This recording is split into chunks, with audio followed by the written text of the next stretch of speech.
eu acho que jamais imaginaram, já passou assim na cabeça delas, de um policial publicando artigos científicos, né?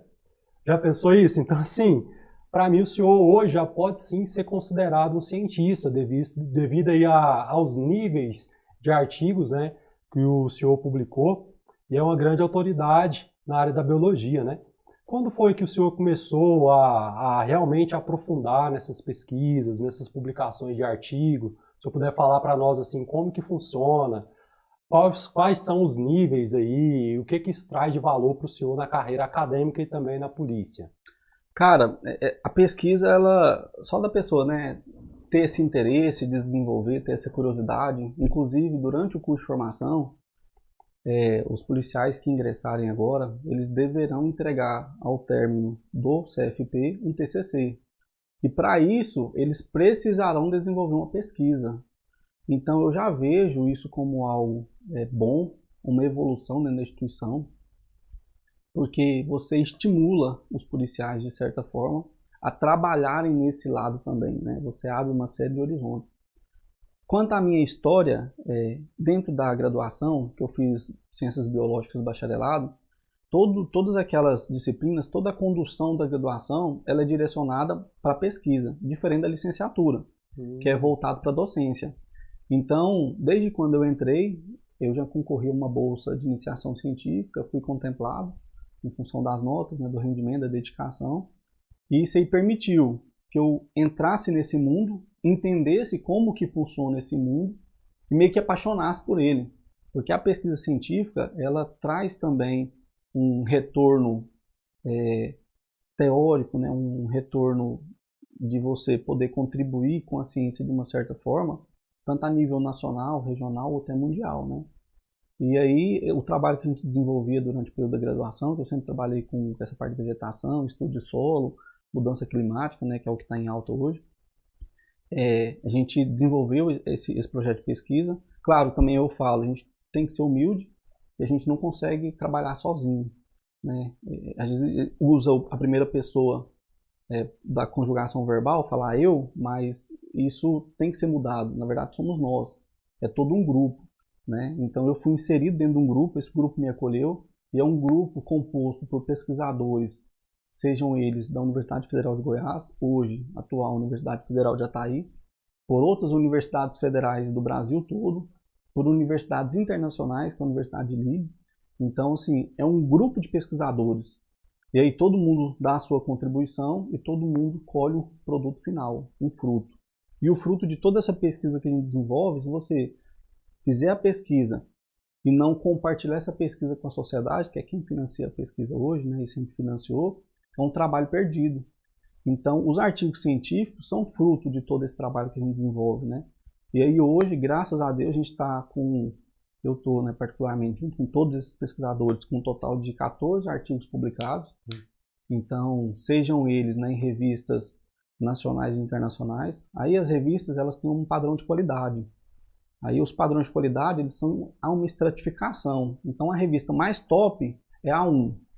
Aí a segunda mais top é a A2, né? E eles vão estratificando pela letra e pelo número. Então, assim, eu tive a sorte, né? Fui premiado em poder publicar um artigo numa revista A1, que é a nível mundial. Hoje ela é reconhecida mundialmente, né? O senhor pode falar assim também o que era esse artigo, alguma coisa assim, ou é mais... Não, cara, é um artigo voltado para a da biologia, né? Porque existe uma espécie que ela tinha uma ocorrência na América do Sul, mas não havia sido registrada ainda no Brasil. E aí, numa dessas incursões nas áreas de mata, lá na região de Jataí, um dos colegas pesquisadores, ele viu uma planta, né? Achou que era um fungo, era uma planta. E aí ele falou, rapaz, esse trem aqui tá estranho. E a gente retornou lá, fez a coleta e constatou de fato que essa espécie ela não havia sido encontrada ainda dentro da nossa nação. Então, isso pra gente é algo meio que revolucionário, né? Então, assim, você quebra uma série de místicas que existiam. E aí até a foto da planta, ela saiu na capa dessa revista, que é a Plant Biology, né? Bacana, é uma espécie assim que não existia dentro do Brasil, não havia sido encontrada. Mas tem no exterior. Tem no exterior, Tismia panamensis, ela é encontrada no Panamá, né? Mas aqui ainda não. A gente descreveu o mecanismo de reprodução dessa planta, porque é uma planta muito específica, né? Ela não tem clorofila, né? Então ela muda. Ela está totalmente diferente do padrão, está fora do padrão daquilo que a gente está acostumado a ver. Ela é aclorofilada, ela tem uma relação com o fungo.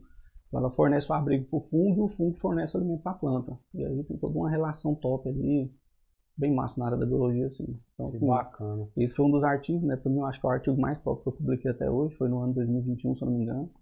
Mas ele tem saído, né? Ao longo dos anos, tem saído, cada ano sai um artigo referente a algum trabalho que a gente desenvolve, né? Além dos 14, tem mais alguns que estão...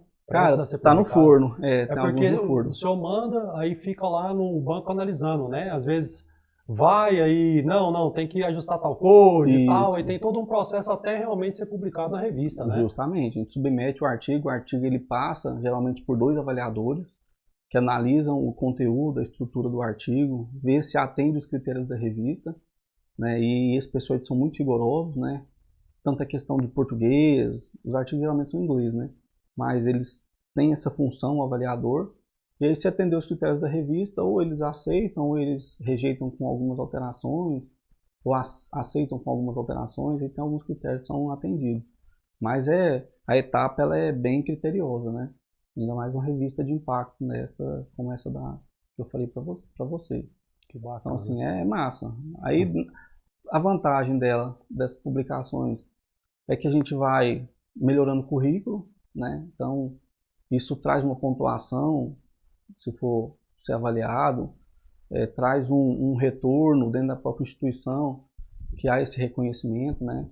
Porque um dos critérios para que a pós-graduação ela fosse implantada é que você tivesse o número mínimo de mestres e doutores dentro da área da segurança pública, né? A questão lá da academia, para ter uma pós lá, tinha que ter alguns mestres lá? Tinha que ter alguns mestres e alguns doutores. Que legal. Tem um número mínimo, né? Que é a exigência do Conselho Estadual de Educação e do Ministério da Educação também.